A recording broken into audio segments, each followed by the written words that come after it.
Hi guys, welcome back to my channel.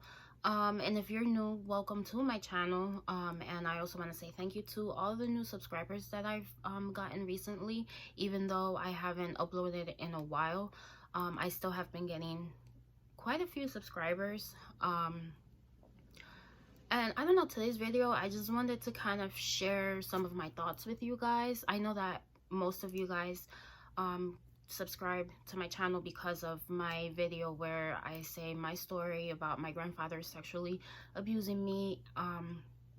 And so I don't know if I've made it 100% clear on like the whole thing. I don't know. I guess I'd rather just explain it.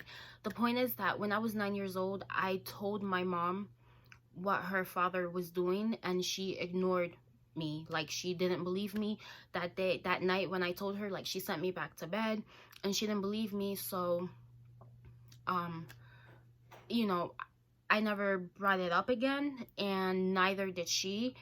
And abuse just continued to happen from, it started when I was 6 and I told her when I was 9, and it continued up until I was 13 or 14. I honestly can't remember. Like my 14 to like 16 years old, those years are kind of a blur. Like, it was a weird stage for me in my life. And I don't really remember much of those years, to be honest. But as I got older, I started to realize what had happened. Like, my mom, like, I told my mom and she ignored me and didn't believe me, right? So I started to distance myself from her, and I started to realize that she's a trigger in my life because she reminds me of what happened to me. She is the one in my eyes because I'm right, I guess. Like, I don't know. See, that's the thing. I always doubt myself, and I don't know why, when I do know that it wasn't my fault. But the point is that my mom allowed it to happen, to continue to happen after she knew. And I started to kind of like realize that, and I've brought it up to her now that I'm 25, and she just like, told me, get over it. He's dead. He can't hurt you. And she, like, when I started to distance myself, it got to the point where just recently I had her blocked, and she was like trying to call me and text me, and I just didn't want to talk to her. Like, she's a trigger, and I get angry when I like talk to her because I remember everything that happened to me because she let it to continue to happen. And so I decided to distance myself, and I don't go over to her house, and I don't talk to her. But recently I had her blocked, and then for whatever reason I unblocked her and I called her, because she had been, the only way that she had to communicate with me was through Facebook. So she had been like tagging me on memories on Facebook, and like posting on my page saying like, oh, I'm calling you, you're not answering, I hope you're doing well. Like, she tries to act like everything is fine, like I'm not mad at her, like nothing is wrong, when I told her I'm mad at her, when I told her I don't want to talk to her, when I told her why I'm mad, and she still just ignores it and tells me, like, she doesn't say anything on the matter. Like, she just tries to act like it's nothing.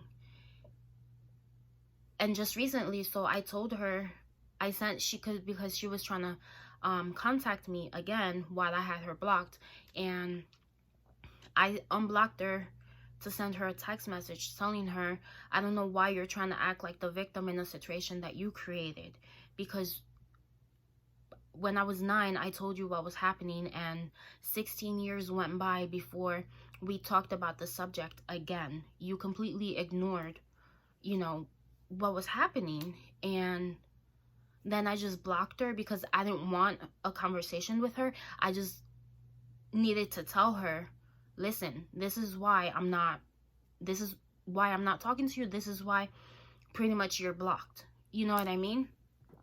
And I said to her, you're acting a victim in a situation you created, because since I wouldn't answer her calls, I wouldn't answer her text messages, answer her messages on Facebook Messenger, or respond to anything that she would tag me in or post me in on Facebook.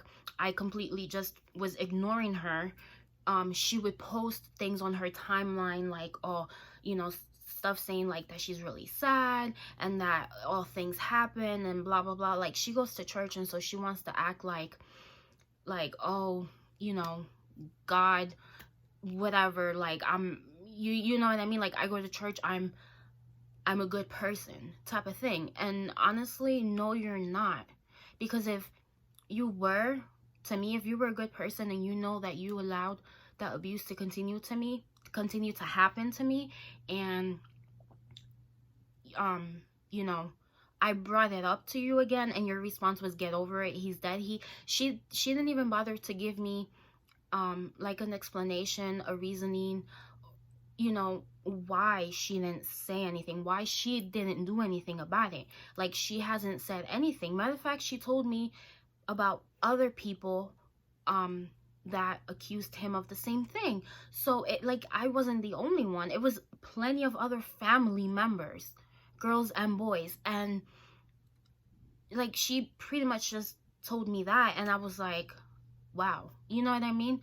So that's what you're gonna tell me, that you'd rather protect him than your kids? And that's also another thing that I told her in the text message when I was ignoring her. I told her, when you have kids, your first priority is to protect them, because I wanted her to understand and know that I'm telling her I didn't feel protected by her. She might think that she was doing the best that she, you know, could have done, but she wasn't. Because honestly, the best would have been to have said something, and you know, for him to have gone to prison. But she didn't. She ignored everything. Her and my grandmother and everyone else in the family, honestly, everyone else in the family ignored everyone that ever said anything. And I just don't understand why. And I'm at the point where I honestly just don't want to, you know, even like talk about the subject with her. Like, I'm at the point where I just want her to leave me alone, and that's it. Because the day that I called her, because I felt bad, she is my mother, but I felt bad and I doubt myself, I decided to call her, and we were on FaceTime for 2 hours, and it was a normal conversation. Like, we were just talking about pretty much just catching up. But at the same time, I was mad that we were pretty much just catching up. It wasn't like she was trying to talk to me about the situation, like to give me an explanation, to maybe apologize. You know, maybe she realizes, damn, I really did like mess up. Let me, you know, I should apologize. No, she just doesn't care. That's how she acts. Like, she just doesn't care. So, you know, I'm just like, whatever, leave me alone. Like, I don't want nothing to do with you. And deep down, sometimes I still feel guilty. Like, I know that I'm not in the wrong for doing that, because if me speaking to her causes me my sanity and my peace of mind, I shouldn't be doing it, because it's toxic for me. And that's what my husband tells me, and he gets mad. I know he got mad the day that I was talking to my mom. He was trying to be supportive, but he was texting me like, I'm worried about you, are you okay? Because he's the one that has been here for me. Like, he's the only person that I've ever opened up to about everything. He's the one that's seen me at my worst, at my lowest, and has been there to help me get up.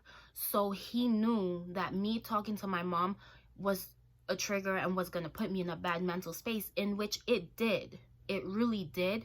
So that's why now, like, I know I can't talk to her. I don't want to talk to her.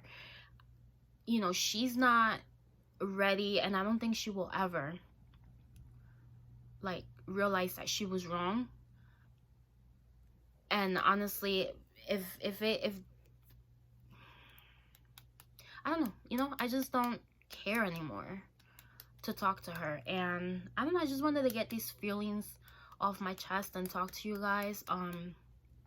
My video where I told my story about my grandfather, I got a whole bunch of comments, you know, people saying nice things to me, and you know, some people saying thank you for posting this, like it helped me. You know, some people, I'm going through the same thing, and some people, you know, sharing their story. And to be honest, that's what I want out of this channel. That's what I want to, you know, be doing. I want to be able to help other people, because I honestly thought that I was alone. When I told my mom and she didn't believe me at 9 years old, I honestly thought that that's just how the world was. It was, you know, no one would believe you. And sometimes it might seem like it's like that, but when you really have people around you who actually really care about you and actually love you, you know, they'll believe you. They believe you, they care about you, so they're gonna listen to you and they're gonna do what's best for you. And I think it's important to have people around you who care about you and love you, because everyone needs that, you know what I mean? And I know that maybe me posting this video, these videos, you know, it helps other people. It helps them not be alone. And I know how that felt, being alone at a young age, or even as an adult now. And you know, if posting this video helps, I want to help other people, because I know how it feels, and I don't want other people to feel like that, because it really messed me up mentally and emotionally. And I don't, you know, I don't think anyone should be going through these types of things, but unfortunately we do. And you know, it sucks that we live in a world nowadays that, you know, these things are even more common, you know, like for people to get, they're walking down the street and, you know, they get touched. And you know, it's crazy. It's a crazy world. Anyway, well, I just wanted to share my thoughts with you guys. And if you made it to the end of the video, thank you so much for watching. I appreciate every single